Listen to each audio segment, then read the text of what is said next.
एकेएसपी के प्यारे प्यारे व्यूअर्स, अस्सलाम वालेकुम। उम्मीद है आप सब खैरियत से होंगे। प्यारे दोस्तों, हमारी आज की कहानी है एक ऐसे बादशाह की जो बहुत ज़हीन और मामला फेम था।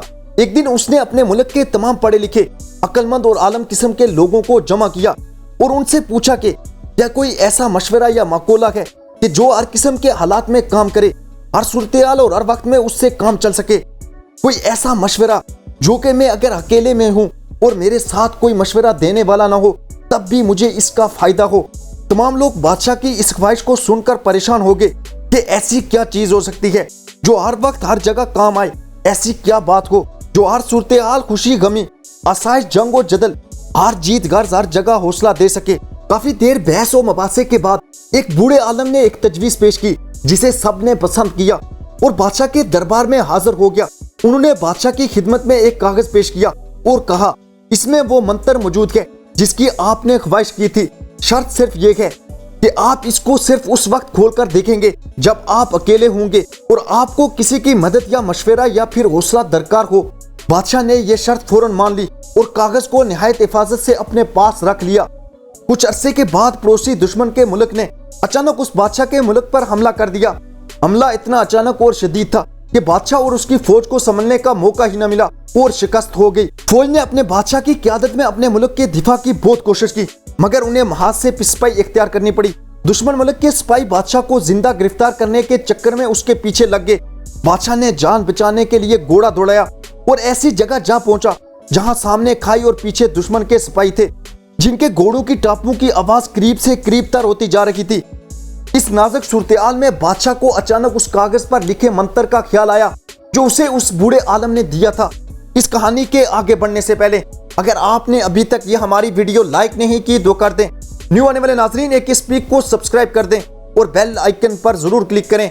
यह आपका हमारे लिए सबसे बेहतरीन तोहफा होगा। उसने फौरन अपनी पोशाक से वो कागज निकाला और पढ़ना शुरू कर दिया। उसे लगा कि कोई लंबी चौड़ी नसीहत लिखी होगी, मगर ये क्या, कागज पर तो सिर्फ एक ही जुमला लिखा था कि ये वक्त भी गुजर जाएगा। बादशाह ने हैरान होकर 3-4 दफा इस तहरीर को पढ़ा तो उसे ख्याल आया, ये बात तो बिल्कुल सही है। अभी कल ही तो वो अपनी सल्तनत का बादशाह था और सुकून से ऐश और इशरत भरी जिंदगी गुजार रखा था, और आज उसे जान के लाले पड़े हैं। वो दुश्मन से बचने के लिए भागता फिर रहा है।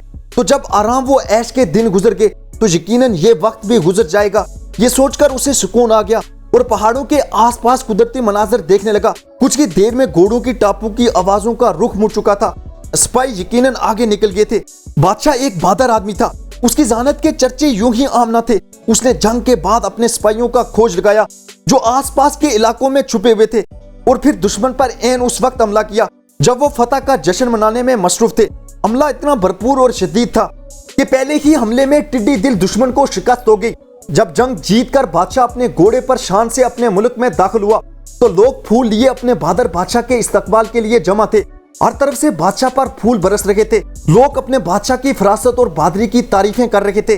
बादशाह अपनी फौजी काफिले के हमरा बड़ी शान से खड़ा फूलों की बरसती बारिश में लोगों के नारों का जवाब दे रहा था कि उसे अचानक उस कागज पे लिखी तहरीर याद आ गई कि ये वक्त भी गुजर जाएगा। इस ख्याल के साथ उसके चेहरे के तासरात बदल गए और सारा गुरूर व फख्र एक लम्हे में खत्म हो गया। और उसने सोचा, अगर ये वक्त भी गुजर जाएगा तो ये वक्त मेरा नहीं है, ये लम्हे, ये हालात, ये हार और जीत मेरी नहीं है।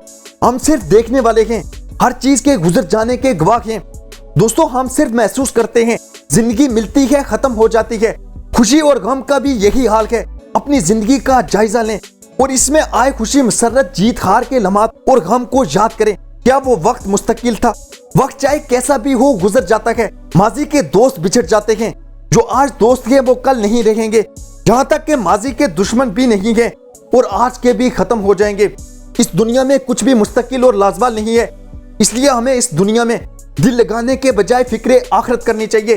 अल्लाह ताला हम सब के लिए आसानियां पैदा करे और हम अपने वक्त और जिंदगी का बेहतर इस्तेमाल कर सकें। कमेंट सेक्शन में ये जरूर बताइएगा आपको ये हमारी कहानी कैसी लगी। आखिर तक हमारा साथ देने का बहुत शुक्रिया। खुश रहें और खुशियां बांटें, यही इस आरज़ी जिंदगी का हुस्न है। शुक्रिया।